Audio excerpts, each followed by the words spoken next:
I'm thrilled to introduce John Kearon, founder and executive president of System 1 Group plc, the effectiveness agency, as our next speaker. John's role in conceiving and leading System 1 made him Ernst & Young's Entrepreneur of the Year, and the agency has been voted most innovative market research company more than any other. Provocative and playful, he has regularly challenged the industry to measure people's emotional instinctive response to ads and innovation as a far more accurate predictor of short and long-term profitability. System 1's most recent publication, Lookout, became the fastest and largest-selling IPA publication. John's recipe for entrepreneurial success is creativity, resilience, determination, perseverance, stamina, drive, imagination, resourcefulness, courage, self-belief, commitment, ability to go without sleep, and a touch of madness. Let's give him a warm welcome.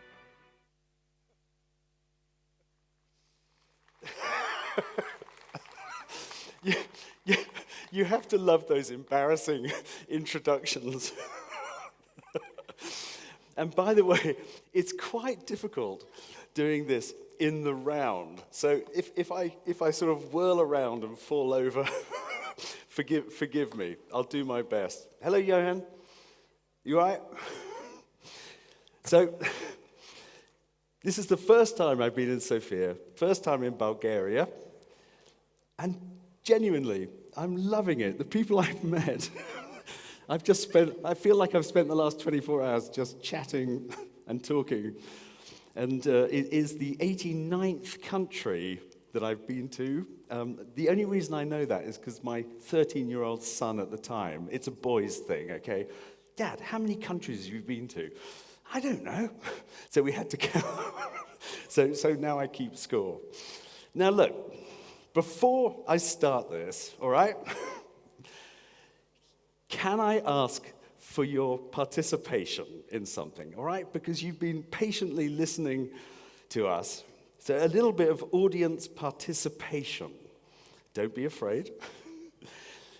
If everyone can stand up and find a partner, so literally just the person next to you, just stand up, find a partner. I know it's awkward, but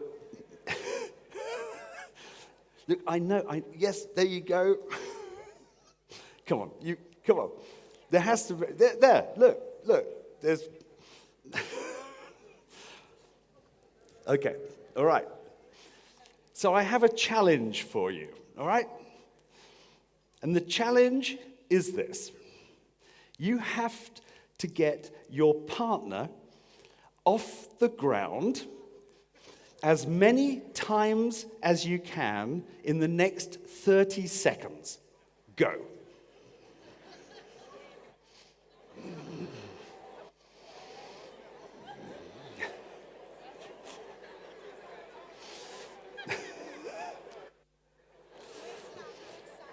Yes.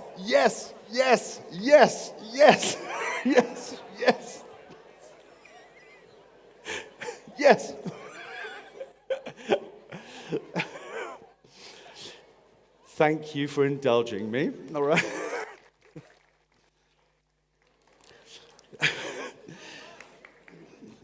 So I always love this because at some point, people are like, they're looking, if they're small, like you had, it's like, how the hell am I going to get you off the ground? And then eventually everyone starts jumping, And it's a lovely example of human creativity, collaboration, and instinctive response, all right? And that's what I'm going to talk about. Because System 1, human beings, we make decisions here, not here. We post-rationalize, okay? So a little poem that I wrote, 2 systems, say Amos and Dan, explain the decisions of man. The slow system skives, while the fast system drives, so we don't act according to plan. Everything's post-rational. The behavioral sciences reveal what standard research conceals. What must be done? Embrace System 1 and measure how people feel. Okay? The short version of the 23 years of research and application, that I've loved, because I love experimenting. I'm an inventor, really, more than, I run a public company. I never intended to be a CEO. I never intended to run a public company. That's just what happened. I just like experimenting. We think much less than we think we think. Okay? And in marketing terms, the more people feel, the more people buy. That also is the more people vote, the more people do, the more people give. It's the same. Make people feel something. And that's what drives behavior. That's what drives action. And fame, feeling, and fluency are what drive success. So I was chatting at lunch. I'm looking at the time. I'm going to run out of time. I always go off piste.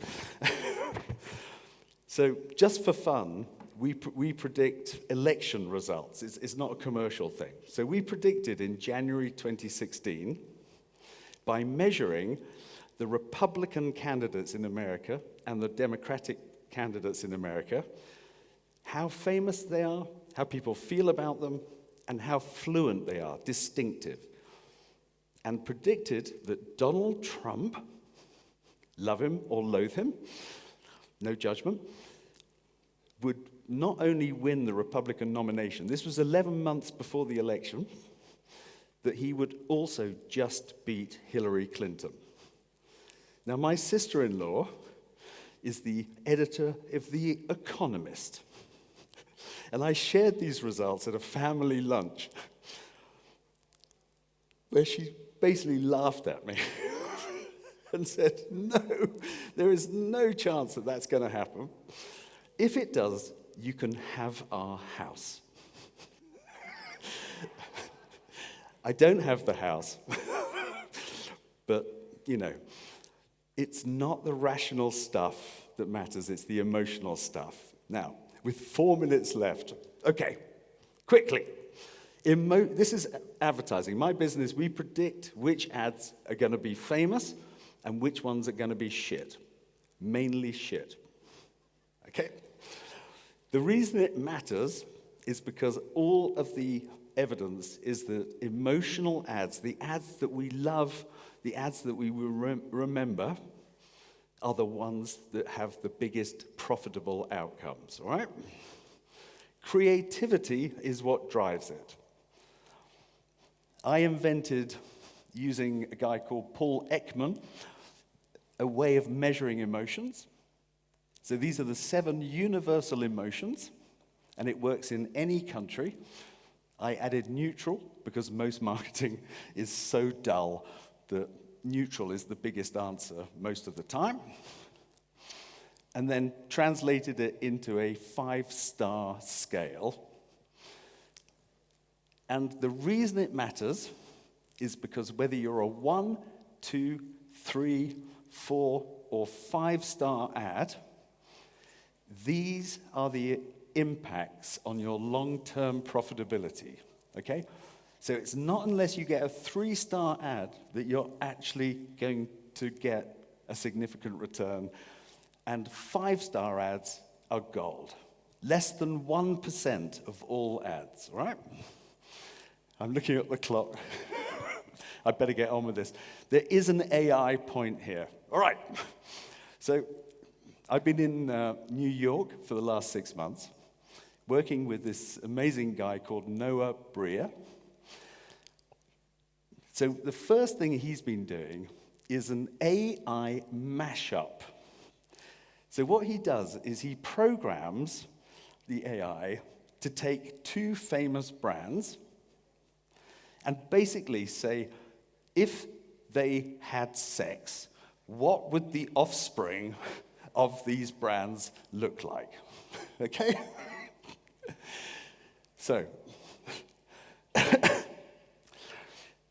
The, the,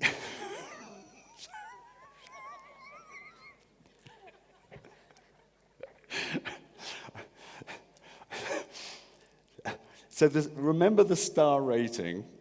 Okay. Unbeknownst to me, we were actually testing for real the Nike Tiffany sneaker on the left. I didn't even know it at the time that we were doing this experiment, which was 2.3 stars. Not bad. Noah's